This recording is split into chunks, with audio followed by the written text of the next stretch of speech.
Welcome. I'm so glad you're joining us today for the Back to You podcast. My name is Ann Baxter. This is episode 1, and this season we're creating a space to share stories of hope. Let's get started. Today my husband John is joining me. We've gotten a lot of requests to share some of the details of our story over the last 2 months. So John, would you be willing to share some of the backstory for our listeners who don't have any context? Sure. So a few months ago, really at the end of July, a couple of our kids contracted COVID, and then it moved like a domino effect through our family. We have 5 children, and so there's 7 of us in here. And, I was a pretty healthy individual. I didn't have any pre-existing conditions, nothing that you would think that would make me a high risk factor for COVID. About a month before getting COVID, I had met with my doctor and we did a full physical and blood work, and I got glowing reviews from him about how healthy I was. And still in the military, I always perform excellent on all of our PT stuff, and hadn't been vaccinated yet. I was pretty confident at that point that the military was going to mandate that all military members would have to get a vaccine, and so I was just waiting until that point because I figured they would choose one particular one, and I didn't want to choose the wrong one. And really, the short version is I contracted COVID. I was hospitalized, almost died, and am still here. Yeah. So did you ever think that you would have had the experience that you had? No, not even close. Really took a lot of pride in my health, to be honest. I'm probably the one family member out of all of us that, I always took my vitamins. I exercised regularly, was on some supplements to make sure I was keeping myself healthy, and in all honesty, feel like my body betrayed me in this, because I was really strong, really fit, and after meeting with my doctor, felt like I was in great shape and would probably have a great chance of fighting off that virus if I came in contact with it. Yeah, I agree. I felt the same way. So what were our family's thoughts around COVID, 2 years ago? Was it 2 years ago that it started, and how have we lived? So we took COVID really seriously because early on, really whenever that thing started to take hold in the U.S., we knew people that were dying from it. It wasn't like it was just something on the news. It was literal, like we knew these people and we knew their families. And I remember walking into church and having to see one of those guys' widows, and it was really moving to us because we took it serious really, really fast. We were really careful. Last school year, our kids were online school for the entire year. We had a lot of older loved ones that hadn't been vaccinated that would be high risk, and we didn't want to be the cause of anything that might hurt them. And watching more and more people be hospitalized and die from it, I never thought that I might have been one of them. And so, yeah, we're just really careful is what I would say.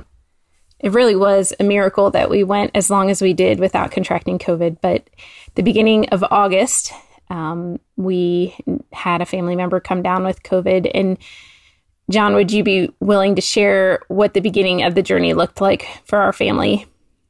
So like you're saying, we had, I think it was one of our oldest, our 2 oldest had been around some people earlier that week. I think they were around them on like a Thursday or Friday. And I remember it was a Sunday morning. We got the call that some of those friends they had been around weren't feeling well. Their parents took them to get tested, and they tested positive for COVID.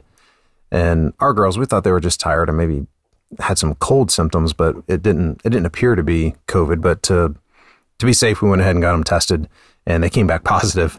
And so then obviously the whole family has to go into quarantine.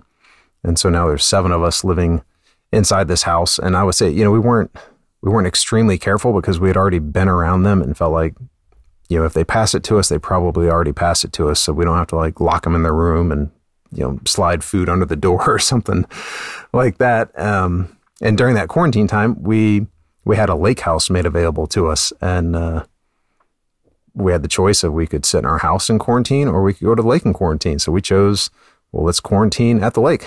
And I think it's probably about 10 days in to the older ones having COVID. It just started to move through the family. And I remember our 2 youngest, we test them just on principle. Like, let's just get everybody tested. and they had no symptoms whatsoever. They didn't even have a sniffle. And the only reason we knew they had it was because of that test. But I was definitely showing symptoms about that 10-day mark. That's when I was really hit with, I think it was probably even before 10 days. I was having fever it wasn't incredibly high, but it was relentless, and we just couldn't get it to go away. And as I progressed through that, my body got to the point that I just couldn't retain food or water. And I was having some severe pain, really a lot of pain in my back. Had some weird like neuromuscular stuff where I would shake, and I think that went on for probably 5 or 6 days. And then then I started having the respiratory symptoms. Is there more you'd add to that? You probably remember more than I do at that point. Yeah, I remember probably the neurological symptoms were probably the most alarming to me. Just having parts of your body kind of seize up and shake. I think there's part of you that's like, is this man flu or is this really serious? And for me, probably that day 6 for you, when you started having the respiratory symptoms, was when I thought that things were getting more serious. Is that what you would say too? Yeah, I felt like, obviously we knew at that point that I had COVID, but I felt like it would be probably similar to what I'd seen happen with our kids. Like the older ones were starting to improve at that point. And so I'd seen this thing run its course where it looked like they had really bad flu symptoms, and then they seemed to be getting a lot better. And so I just figured for me, it was just a matter of time. If I could hold out, that my body would recover from it. But my body was taking a different path than what we saw with them. And when those respiratory symptoms started happening to me, which we really didn't see in our children, that was concerning. But then it got worse. Yeah. And that's when time and space for me gets a little fuzzy and kind of compressed. And so it's probably better for you to talk about that point, because I just remember I didn't want to leave the lake, but we got to a point where we said, if you're going to be hospitalized, we started having those real conversations. We said, well, let's be closer to home where we know we have some support and we can be in our own house and go from there. But I think that's about it. I remember us driving home and feeling really bad during that drive. Yeah. Yeah. It was a Thursday, and you were basically non-existent that day as far as,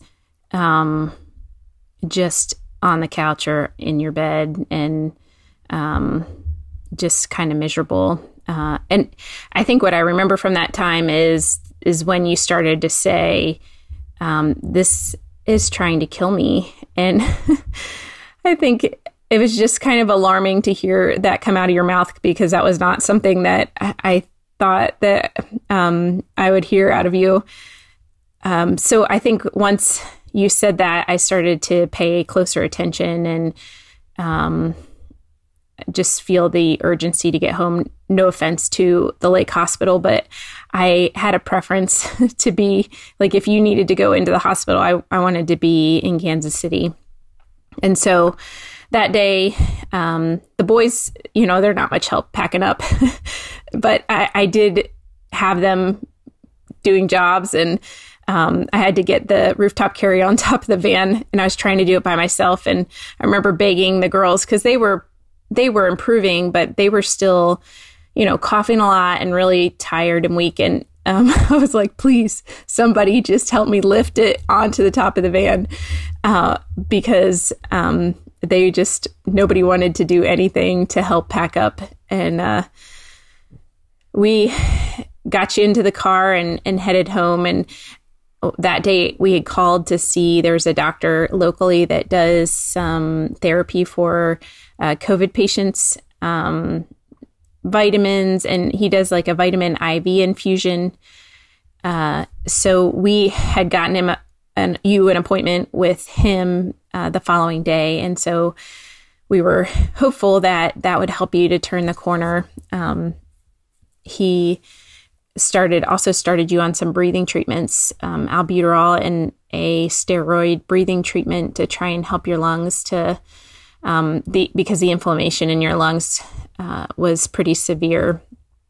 But I do remember after taking you to a couple therapy sessions, the nurse practitioner there came in and she said, if he gets any worse, you need to take him in. And I could just tell that they were really concerned for you. And, I was too, but I guess I didn't know how bad do you let somebody get before you take them in? You kind of hear the stories. We tried all kinds of things. We had you proning. The girls and I had made you like a little bed so that you could kind of lay and prone without your neck getting all jacked up. I was testing you regularly for your oxygen level in your blood. But we just really were doing some research and had you on supplements, and you just were not improving. And so Saturday night, we took you into the emergency room, and you were not real happy about that, were you, babe? No, I didn't. Well, I didn't think I was bad enough that they would keep me. I knew that they had a shortage of beds already, and I figured I'd have to be like near death for them to keep me. And I didn't feel that bad, but I think we also put some good triggers in place after that. Yeah. Well, Thursday to Friday, you stopped answering messages and texts on your phone. And I remember you asking me to start to do it. And I think it was all the little things like that just started to make me realize this was, getting worse than I probably thought it was. And this was the point when I started to feel really scared. And just like the decisions I was having to make were on me alone. And they were big decisions. And I just remember saying to the Lord, like, I need somebody to bounce stuff off of. And he brought me just a really steady friend who is very similar to John. And he helped me to kind of sort through the information that I had. And I would bounce things off of him. And he helped me to put some triggers in place to know when to take John back in. And so we basically decided that, the first time he went into the emergency room, he had COVID pneumonia, but there's nothing they can do for COVID pneumonia because it's viral.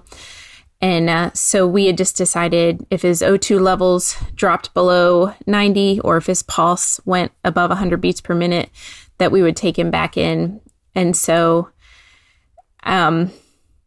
crazily enough, I still was negative for COVID. And on day 15, I tested positive, which was a Sunday. And I think each day I would wake up in disbelief of the fact that I had, 6 people in my house that were like coughing constantly in my face. And just that I hadn't contracted it yet. And I think looking back, the only thing that I can think that I did differently was I have a friend who does essential oils. And when she found out we were sick, she gave me a roller bottle of essential oils. And I used it every day, multiple times a day. And on Thursday, I stopped using it because we had packed up from the lake and it was in my bag. And I think things were going downhill and I was out of routine. But then 2 days later, I came down with COVID. So it's the only thing that I can think of. I don't know that I really believed that essential oils were very effective until I can look back and just see that they had made a difference in me contracting COVID.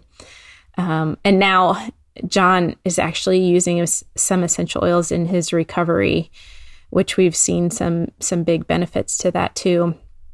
But I kept taking John for his infusions, thinking that, he would start to turn the corner. And on Tuesday, he just started to tank. I mean, he was going downhill really fast. He hadn't eaten anything other than a little bit of applesauce for days. And because he was in such severe pain, you weren't sleeping. I mean, I think you probably had minimal sleep for at least 10 days. And so Tuesday, you needed constant care. I mean, I was constantly like moving you to lay down or sit up or prop you up. I was trying to prop you. If you laid down, you would just cough so much. And I felt like that day you were almost not there. Yeah, that was definitely the day that I remember you started talking to me about going back to the hospital, and I didn't have any fight about it this time because we had agreed on the triggers, and the friend that, that God used during that time to help you, because my brain was not functioning very well.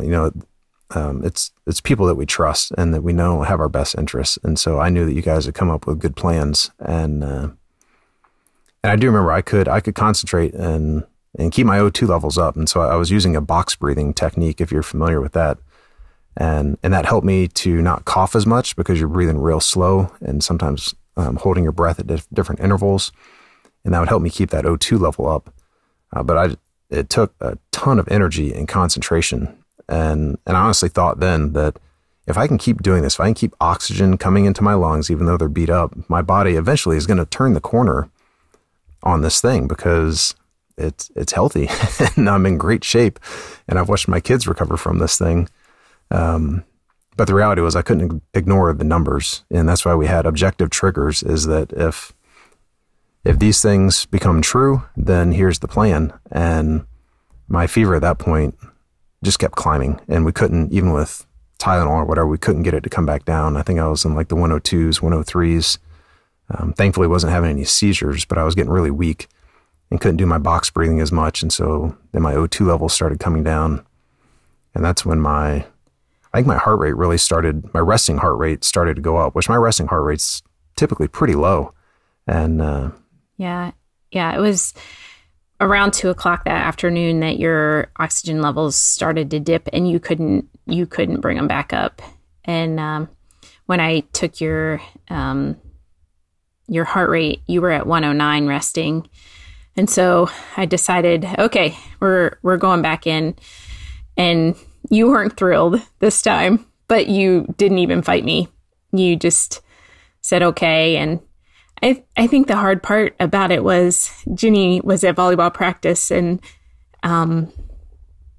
I just remember thinking she's going to be devastated, that John's gone when she gets home and she didn't get to say goodbye. And it was hard too for the kids to see me packing you up because they were scared seeing how sick you were. And I think it just brought a whole new level to it, knowing that we were taking you back into the emergency room. I had packed up like a little bag for you. I remember Georgia and Dakota helping me pack it up, thinking about the things that you might need. And it was just so hard for me to even think about you being able to get in the bag to give yourself some Gatorade, or we put your charger in there, not knowing if you'd be able to get your charger out to charge your phone. And so I think at this point, I'm really fighting a spirit of fear because you heard stories of people dropping their loved ones off to never see them again. And I just had to constantly put that down and pick up the fact that I knew that the Lord was in control and that he loved you and that he was going to care for you and care for me no matter the outcome. Yeah, and it's interesting. I think about that time because my thoughts at that point were, I'm going to go to the hospital for a day, 2 days maximum, because they might need a day to observe me after I get better. And, I wasn't even, it just tells you where my head was around this. Is like, it's complete denial that I'm as bad as I think I am. And to hear your experience is just such a, we're light years apart on that, but living through the same exact thing. Yeah.